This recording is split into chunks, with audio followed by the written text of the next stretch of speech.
So without further ado, John, please come on up. And ladies and gentlemen, I present to you John Phillips from KABC 790.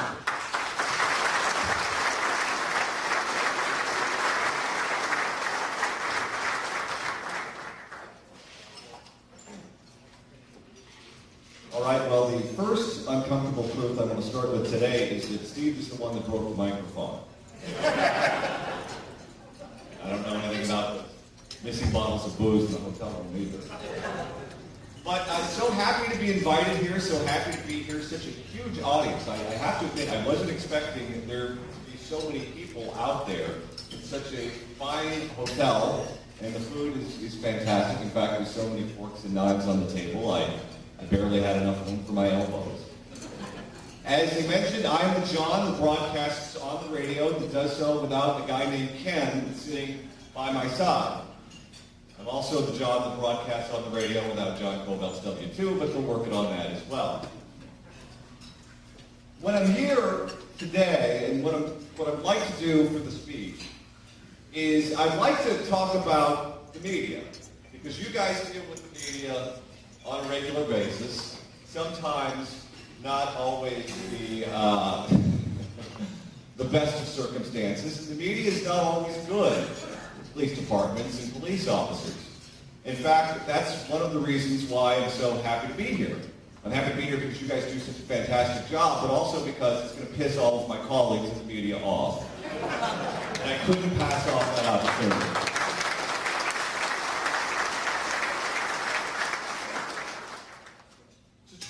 Understand the media, you have to go back to the Latin term of what they're named after.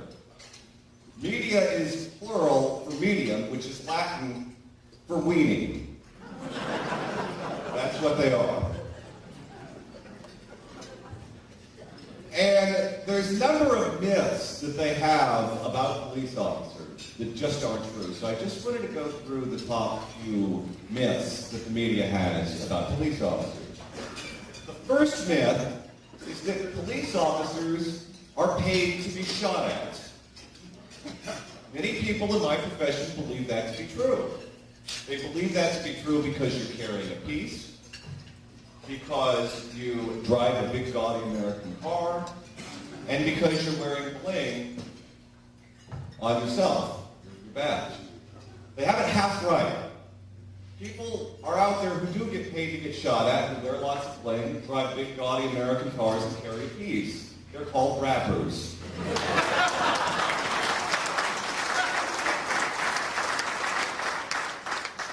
And it's a rite of passage and a good career move as well. How many of you even heard of the rapper Gala until he was shot at the Beverly Center? And by the way, you do know why he was named Gala, don't you? Because he was shot twice as many times as 50 Cent. That's a fact. The second myth that the media loves to spread is that the public doesn't like or trust police officers. That is patently not true.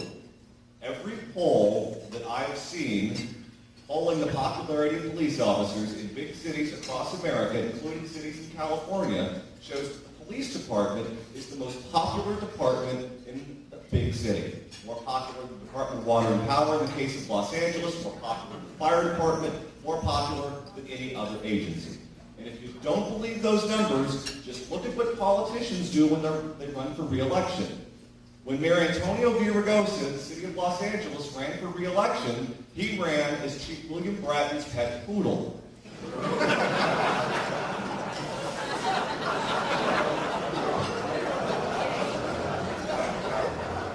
He did that for a reason. And by the way, if you look at how people in my profession and how politicians do on these polls of who the public trusts, they are right down there on the absolute bottom. Right there with dictators, with bad hair and crazy plastic surgery. And yes, I'm talking about Muammar Gaddafi and Arnold Schwarzenegger.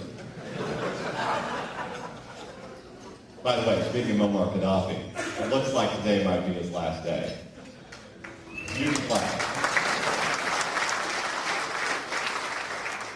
I I've got a prediction for you as this Jasmine Revolution spreads through the Middle East. And I love the fact that it's named the Jasmine Revolution. Any revolution named after a scent of Febreze is all right by me. But as all of these dictators are being washed out, my prediction to you is there will not be a dictator left in the Middle East whose first name is General and whose official portrait involves him wearing sunglasses. If you're wearing sunglasses in your official portrait, your time is up. Number 3, the third big myth that the media likes to spread about police officers. Anyone who defends the cops is reflexively pro-police. That's what they accuse me of. Well, you always defend the cops. You don't even look at the facts. No, that's not true. That's what you do. That's not what we do. If you listen to what I say on the show, and you listen to what the police union even says, there was a case out in Woodland Hills where there was an LAUSD police officer who claims that he was shot when he stumbled upon a burglar who was trying to steal a car. Turns out the story wasn't true. What did the police protectively do? Almost immediately, they issued a press release denouncing that guy. I was denouncing him on the show.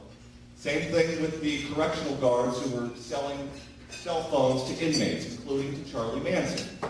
We call our people out when they do wrong. That's what makes us better than them. Is what I'd like to know is how many examples can you show me of the ACLU defending a police officer? How many examples can you show me of the LA Times editorial page defending a police officer? We're honest, they're not. That's a myth.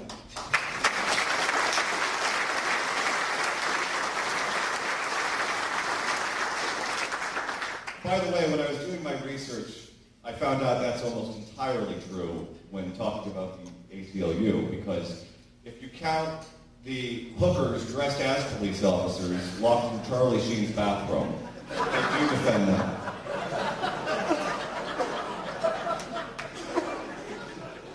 So you gotta give me some wiggle room.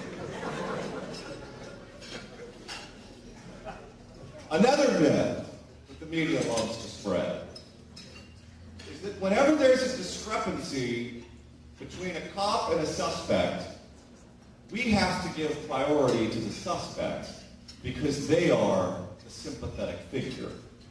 They can say whatever they want. Facts do not matter. They can say, word on the street says, and you've got to quote them, and you don't have to say that they're not telling the truth because they're sympathetic figures. That goes not only for the suspects themselves, but the suspect's family, and then their paid representatives. The compulsive, sociopathic, pathological liars, otherwise known as attorneys.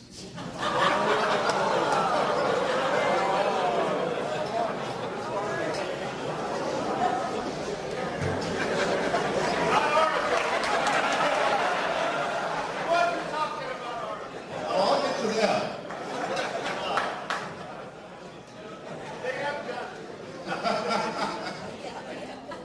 Number 4.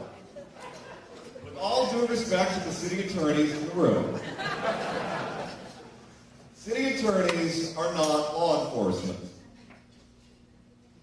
Don't throw anything at me. They're not law enforcement. When you read the newspaper, you see, oh, city attorney, city of Los Angeles, city of Long Beach, sides with the suspect, or sides with someone that was involved in a dispute with a police officer. That's not the police officer saying that he was wrong. That is the city making a financial decision in many cases to make the problem go away. Because city attorneys are attorneys and politicians. They're not police officers. And when you're an attorney and a politician and you're running for office, you do not want somebody's family chasing you around saying that you were bad to us. You don't want that.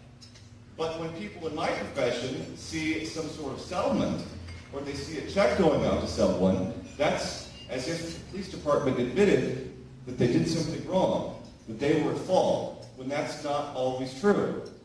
And if you're looking for the Latin definition of attorney, it's the same thing as media. Same page.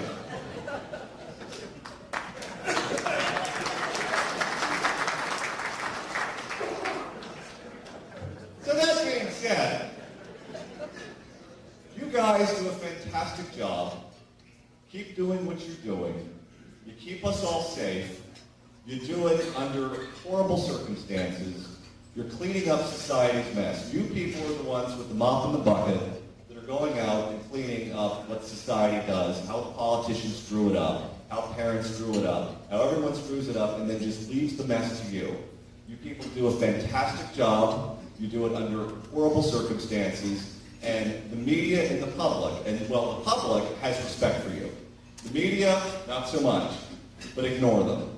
Ignore what they say, ignore what they do. Don't take it to heart, don't take it personal, just ignore them because they don't understand. And now, since I've trashed all of my colleagues,